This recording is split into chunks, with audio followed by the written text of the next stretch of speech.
आईने माझ्यासाठी एवढं सामान आणलं की अख्खा वर्षभर पुरेल ना एवढे माझ्यासाठी सामान आणलं होतं. सांगते तुम्हाला काय झालं होतं, की माझ्या आई आज सकाळी आली आणि आल्या-आल्या मला ती फोन करते, की मला तुझ्या घरी यायचं आहे, तुझ्या घरी यायचं आहे. आता कित्येक वर्ष मला कोकणात जायला मिळालं नव्हतं. हालाकी ह्या वर्षी सुद्धा दादा गेला होता.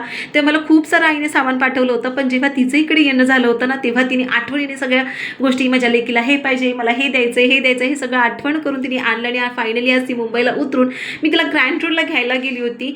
आणि त्याच्यानंतर बघताय तुम्ही किती सामान आणलं आहे. नारळ, फणस, आंबे, ह्या शेंगदाण्याला काय कळणार कोकणी माणसाचा जीव कशात अडकलेला आहे. आणि हा बघा हा फुट्टाणा दाखवतो आहे, शेंगदाणे ओले काजू दाखवते जे की वर्षभर छान पुरती.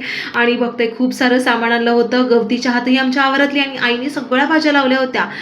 पालक वगैरे सगळ्या लागल्या होत्या. ही वांगी लावली होती, शेंगा, मिरची आणि आंबे एवढं सगळं आईने मला आणलं होतं. सुकी खोबरी तर म्हणजे चांगले 7-8 महिने जातील. आणि आठला म्हणजे आमचा जीव की प्राण.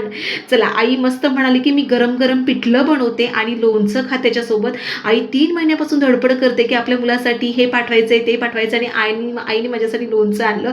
आईच्या हातचं छान गरम गरम पिठलं भात आणि भाजी खाऊन मन तृप्त झालं. आजच्यासाठी एवढंच. भेटूया.